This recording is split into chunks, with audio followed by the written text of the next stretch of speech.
the seminaries and institutes of religion present stories from the Book of Mormon.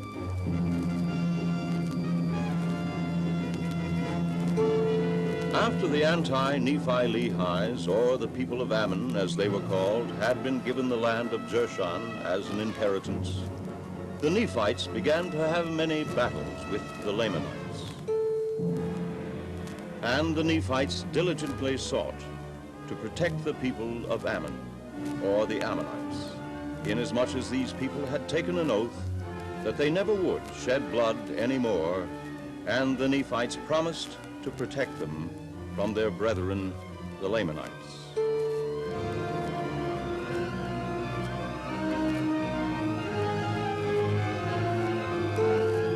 And now it came to pass that the armies of the Lamanites had gained some ground over the Nephites, yea, insomuch that they had obtained possession of a number of their cities in that part of the land.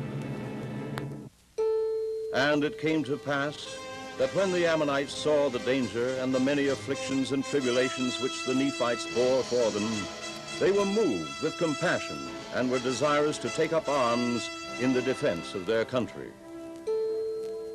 But behold, as they were about to take their weapons of war, they were overpowered by the persuasions of Helaman and his brethren, for they were about to break the oath which they had made. And Helaman feared lest by so doing they should lose their souls.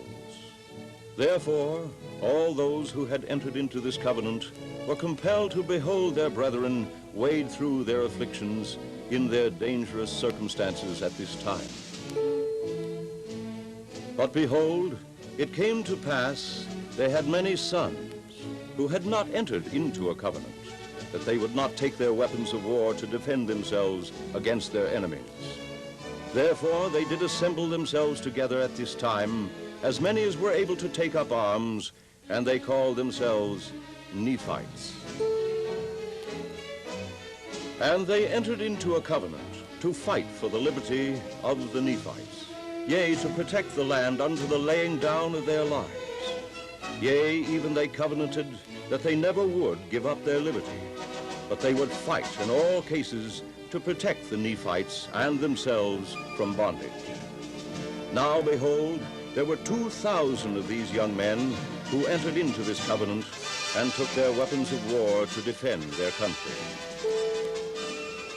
And now behold, as they never had hitherto been a disadvantage to the Nephites, they became now at this period of time also a great support. For they took their weapons of war, and they would that Helaman should be their leader. And they were all young men, and they were exceedingly valiant for courage, and also for strength and activity. But behold, this was not all. They were men who were true at all times in whatsoever thing they were entrusted. Yea, they were men of truth and soberness, for they had been taught to keep the commandments of God and to walk uprightly before him. And now it came to pass that Helaman did march at the head of his 2,000 stripling soldiers to the support of the people in the borders of the land on the south by the West Sea. Some time later, Moroni, the chief captain of the Nephite armies, received an epistle from Helaman, wherein Helaman gave an account of his 2,000 stripling warriors. My dearly beloved brother Moroni, as well in the Lord as in the tribulations of our warfare. Behold, my beloved brother, I have somewhat to tell you concerning our warfare in this part of the land. Behold, 2,000 of the sons of those men whom Ammon brought down out of the land of Nephi have taken their weapons of war and would that I should be their leader. And we have come forth to defend our country. For behold, I, Helaman, did march at the head of these 2,000 young men to the city of Judea, to assist Antipas, whom ye had appointed a leader over the people of that part of the land. And I did join my 2,000 sons, for they are worthy to be called sons, to the army of Antipas, in which strength Antipas did rejoice exceedingly. For behold, his army had been reduced by the Lamanites, because their forces had slain a vast number of our men, for which cause we have to mourn. When I arrived at the city of Judea, I found Antipas and his men toiling with their might to fortify the city. Yea, and they were depressed in body as well as in spirit, for they had fought valiantly by day and toiled by night to maintain their cities. And thus they had suffered great afflictions of every kind. And now it came to pass that when the Lamanites saw that Antipas had received a greater strength to his army, they were compelled by the orders of their leader, Ammoron, to not come against the city of Judea, or against us to battle. And thus were we favored of the Lord, for had they come upon us in this our weakness, they might have perhaps destroyed our little army. But thus were we preserved. And it came to pass that we kept spies out round about to watch the movements of the Lamanites, that they might not pass us by night nor by day, to make an attack upon our other cities, which were on the northward. And now it came to pass in the 2nd month of this year, there was brought unto us many provisions from the fathers of those my 2,000 sons. And also there were sent 2,000 men unto us from the land of Zarahemla. And thus we were prepared with 10,000 men and provisions for them, and also for their wives and their children.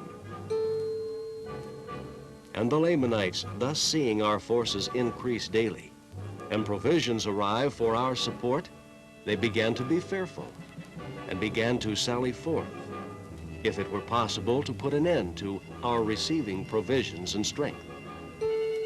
Now when we saw that the Lamanites began to grow uneasy on this wise, we were desirous to bring a stratagem into effect upon them. Therefore Antipas ordered that I should march forth with my little sons to a neighboring city, as if we were carrying provisions to a neighboring city. And we were to march near the city of Antipyra, as if we were going to the city beyond, in the borders by the seashore. And it came to pass that we did march forth, as if with our provisions, to go to that city. And it came to pass that Antipas did march forth with a part of his army, leaving the remainder to maintain the city. And now in the city, Antipyra, were stationed the strongest army of the Lamanites, yea, the most numerous. And it came to pass that we did flee before them northward. And thus we did lead away the most powerful army of the Lamanites. Yea, even to a considerable distance, insomuch that when they saw the army of Antipas pursuing them, with their might they did not turn to the right nor to the left, but pursued their march in a straight course after us.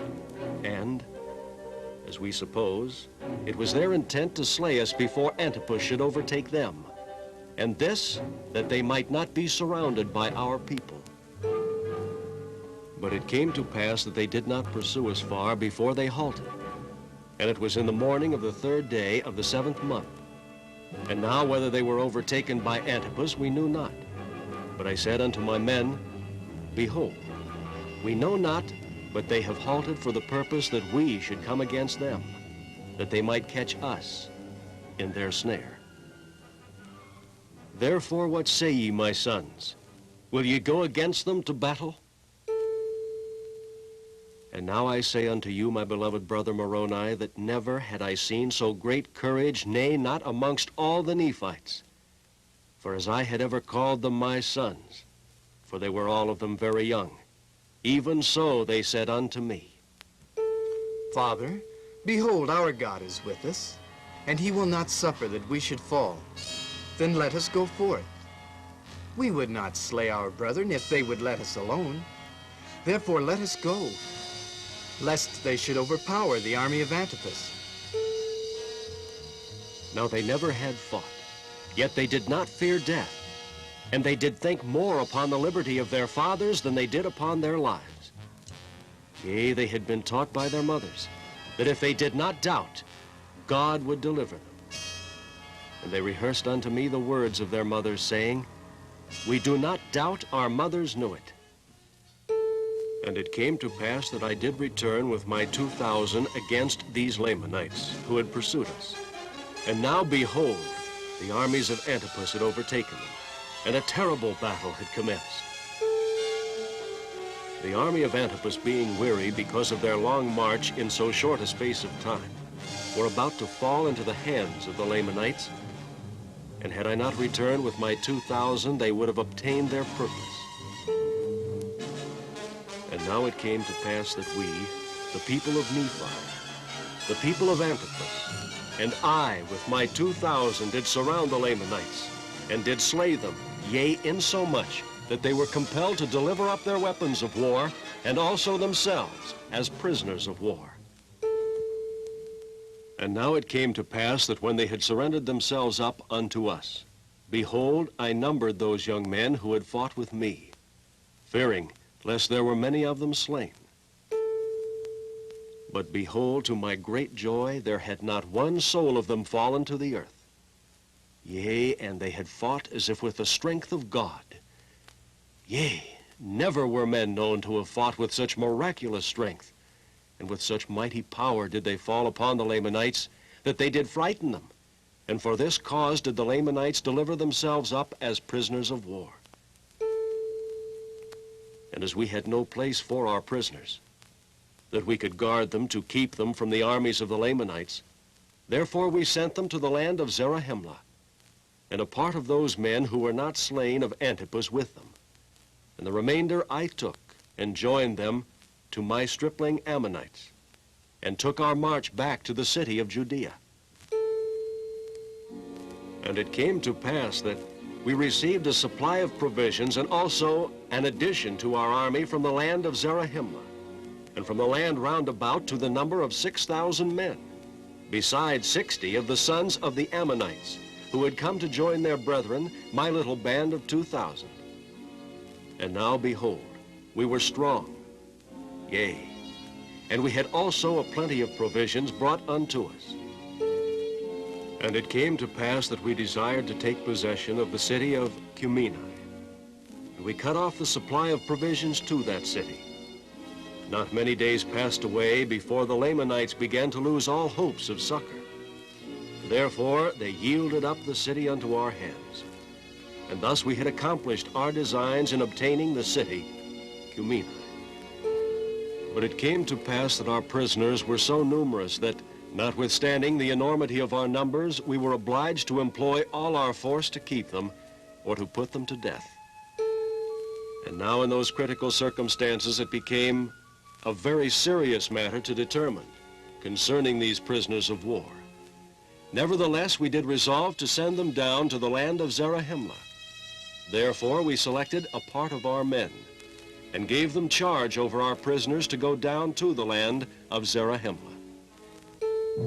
But it came to pass that on the morrow they did not return. And now, behold, we did not inquire of them concerning the prisoners, for behold, the Lamanites were upon us, and they returned in season to save us from falling into their hands. And it came to pass that those men whom we sent with the prisoners did arrive in season to check them, as they were about to overpower us. But behold, my little band of 2,060 fought most desperately. Yea, they were firm before the Lamanites, and did administer death unto all those who opposed them. And as the remainder of our army were about to give way before the Lamanites, behold, those 2,060 were firm and undaunted. Yea, and they did obey and observe to perform every word of command with exactness. Yea, and even according to their faith, it was done unto them. And now, behold, it was these my sons and those men who had been selected to convey the prisoners to whom we owe this great victory. For it was they who did beat the Lamanites. Therefore, they were driven back to the city of Manti. And it came to pass that there were 200 out of my 2,060 who had fainted because of the loss of blood. Nevertheless, according to the goodness of God, and to our great astonishment, and also the foes of our whole army, there was not one soul of them who did perish. Yea, and neither was there one soul among them who had not received many wounds. And now their preservation was astonishing to our whole army. Yea, that they should be spared while there was 1,000 of our brethren who were slain. And we do justly ascribe it to the miraculous power of God, because of their exceeding faith in that which they had been taught to believe, that there was a just God, and whosoever did not doubt that they should be preserved by his marvelous power. Now this was the faith of these of whom I have spoken. They are young, and their minds are firm, and they do put their trust in God continually. And it came to pass that by stratagem we did take possession of the city of Manti without the shedding of blood. And those sons of the people of Ammon, of whom I have so highly spoken, are with me in the city of Manti. And the Lord has supported them, yea, and kept them from falling by the sword, insomuch that even one soul has not been slain. But behold, they have received many wounds. Nevertheless, they stand fast in that liberty wherewith God has made them free. And they are strict to remember the Lord their God from day to day. Yea, they do observe to keep his statutes and his judgments and his commandments continually. And their faith is strong in the prophecies concerning that which is to come.